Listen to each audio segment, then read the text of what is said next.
Hey guys, Dylan from the Geek Duo here, and today I'll be bringing you my reaction to the first RWBY fairy tale, titled The Grimm Child. Now, I don't actually remember why I didn't react to these as they were coming out. I think it was because I wanted to get the book first, just so I could compare the stories. And then no one else reacted to these, and it just sort of didn't pan out. But I guess I sort of like what I did with Ice Queendom. I'm going back and exploring more of the more supplementary materials, as well, just waiting for the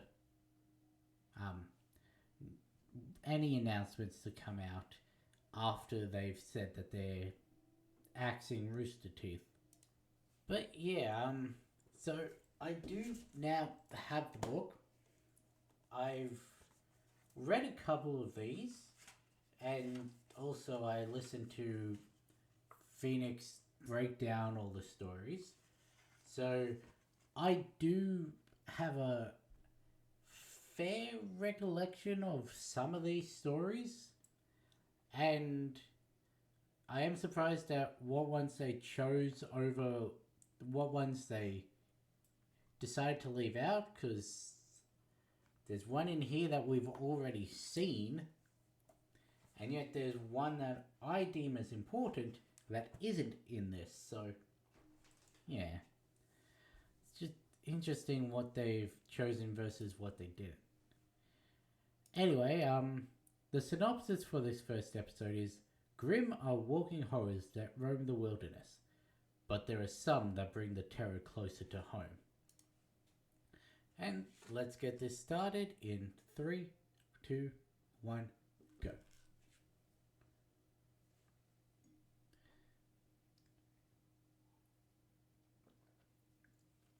I am watching this on a free account, so I may need a pause for what's it called? Where's the? This used to have subtitles.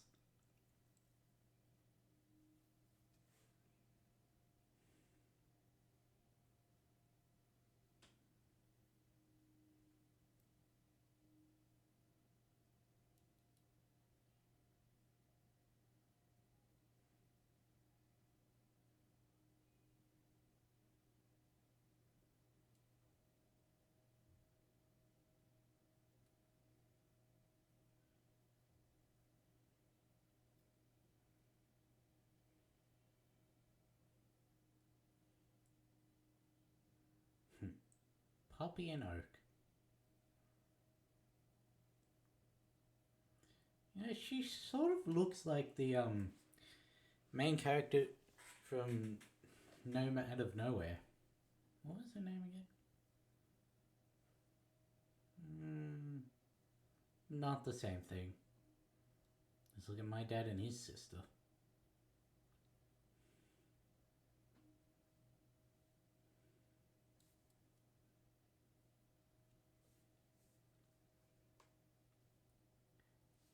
Yeah, if you run scared out of someplace, you really think you should send your little brother in there?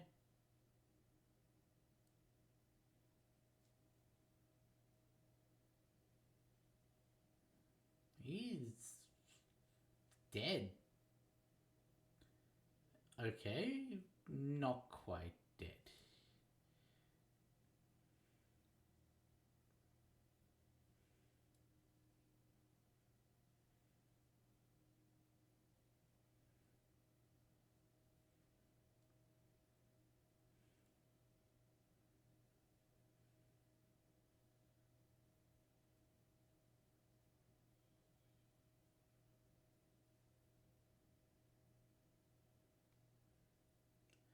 Yeah, it's just me. I wouldn't have brought that back into my house.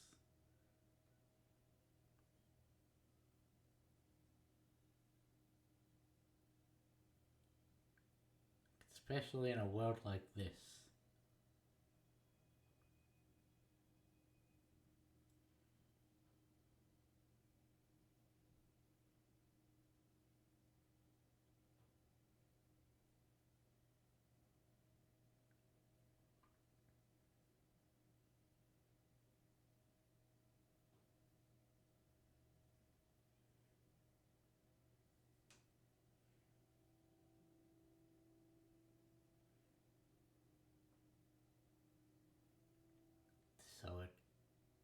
wasn't the brother?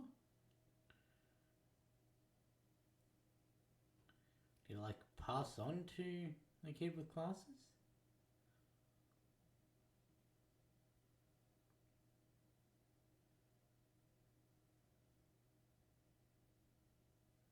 Yeah, this is really looking like the apathy, but there's no way that happened in one night. Ugh.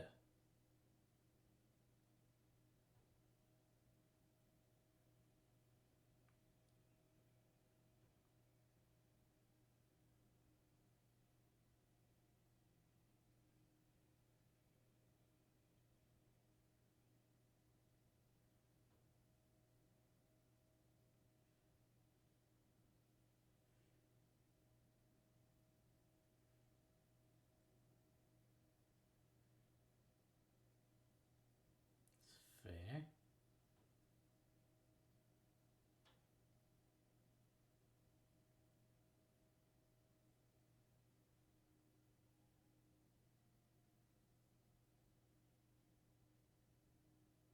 Hmm. Seems it did get you.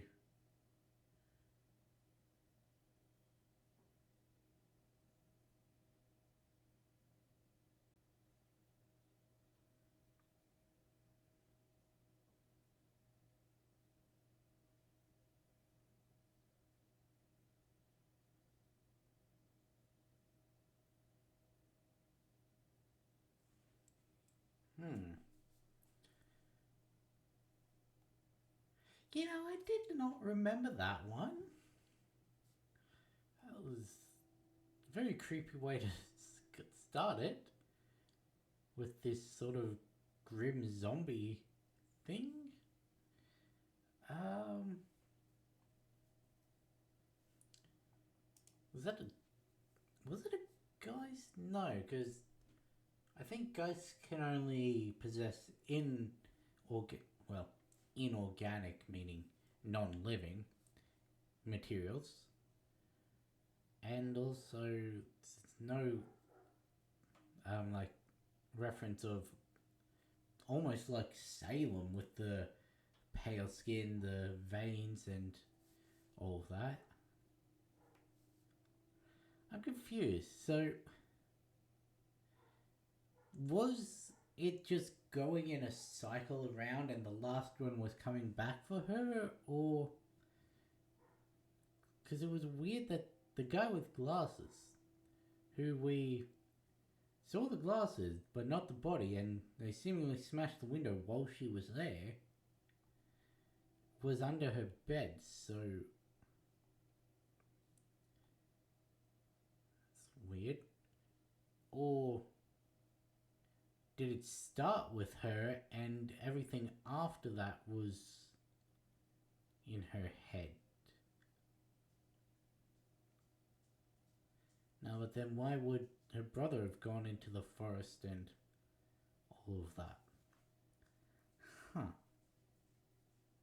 One second, I'm going to look at the stories after the fact and see how it compares. Okay, so that was pretty much the same. Just spent the last few minutes reading through it. We do get more insight into Poppy and that in the story. It's only like what, 5 pages long, but yeah. So goes she goes into the forest after trying to dare her brother to go in to prove that it's not scary. She feels a malevolent force in there, so she rushes out, quickly stuffs her hands in her pockets to stop her brother from seeing that she was scared, sends him in. A while later, when she sees how dark it's become and wondering where he is, she goes in, finds him hunched over on the ground. His face is bone white and he's pale, and she just attributes it to shock and that from being a scaredy cat thrust into a scary place and all of that. So she walks him home, quickly shuffles him to his room so the parents don't notice. The The parents are annoyed that they're home late, but happy to see they're okay. Later that night, she's woken up from a nightmare, looks over to see her brother's not there, but when she goes out into the hall, she sees her parents' door is open, so she assumes he's just gone in to sleep with them, like little kids do. She opens it, sees that her parents are dead. They're bone white, they're blank faced and everything. She goes back out, sees that the front door's open. So she investigates the next door's place. She sees a similar state. But she finds her brother's body beside one of her friend's beds, and that friend is missing. So she goes through all the houses. Couple down the line, she sees her friend's body, but notices another girl is missing. Further down the line, she finds the girl, and there's another boy missing. She gets to the end of the whole town, and finds that everyone's dead, but the last boy, he's still nowhere to be seen. So she assumes he's still out there looking for more people. That could be me. So she rushes home to say goodbye to her family and grab her stuff. As she does, she's like, where did I put my suitcase? Oh yeah, it's under the bed. So she reaches under, her hand grasps an arm, pulls it out. It's the missing boy. She goes into the bathroom, looks in the mirror. She sees that, oh shit, I'm one of these people too. And I just want to read the last paragraph. Perhaps in gratitude, or maybe to torment her with the full knowledge of what she had started the moment she defied her parents and sent her brother into the woods, the Grimm had saved Poppy for last. And yeah. Also, each of these stories contain a page or two afterwards of Ozpin's notes on his thoughts of the story and everything, because this is a collection of Ozpin curated fairy tales that are likely true. And so he says, the tale is one of the most well known in this collection, as it's inspired dozens of horror novels, films, books, and even video games. And while the names always change, such is why it's called The Grimm Child, it's still a staple amongst people. But like most fables, there is a grain of truth in it, because the type of Grimm that Poppy encounters does exist, and it's popularly called the Chill. And all of the retellings of this story, they all include the line, must have caught a chill in the forest. So he posits that maybe the Grimm was named after that line, or that line was put in to say, oh, it's a chill. Doesn't really know. But while they may exist, they're not limited from hopping to just child to child. It can be any person. However, they're only found in shadows when not in a host, and they can only take over someone for a couple minutes at most. So the story wouldn't have happened how it does in the fable.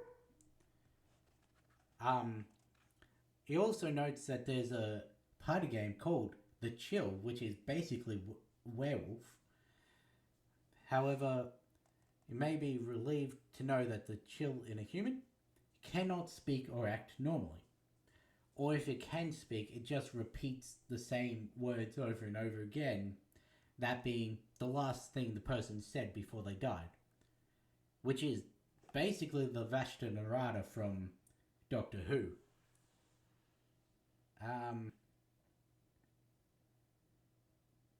He also says that the descriptions of the possessed children in the book, which is them white-faced, white hair, very prominent coloured veins and all that, doesn't actually appear in the original tale, and it may have been confused and mixed with another tale of a witch that lives in the woods.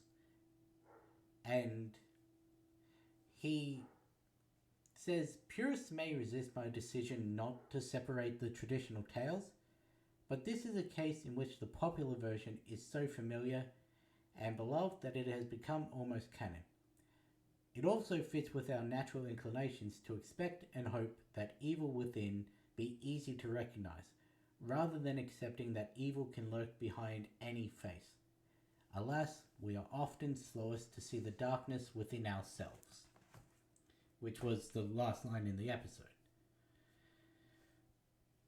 But yeah, that was a freaky story. Like, definitely some Skinwalker vibes. You know? Which, I mean, yeah, something that is not the thing it's pretending to be, being confused, brought in with everything, and then going on a killing spree. Yeah, that's very just staple horror. But the book did a better job at explaining the ending, because while it can be assumed that it isn't targeting her directly in the show, because the brother took out the parents, then jumped out the window for some reason. Don't know why he jumped out the window. Then she finds the brother, sees that he's there, but one of her friends is missing. And then the thing jumps out the window again. Seems to like destroying windows. It can be seen that it's not targeting her. However, there's also the fact that the book explicitly says that it left her for last, because she was the one who brought it into the town by sending her brother into the forest. But in this, it's not very clear of if she was already going through all this from the very start. Like, maybe she was taken over, and then, well, she was taken over, she goes through the town, and then gets to the end, she's like, oh wait, I was the one who was actually infected this whole time. Because it did still leave her for last. Like, that's clear by the fact she had the body under the bed and everything. However, just gonna double check. Was she woken up by the... Yeah, she was woken up by the sound of her window shattering, which could well be the other kid coming into her room and that.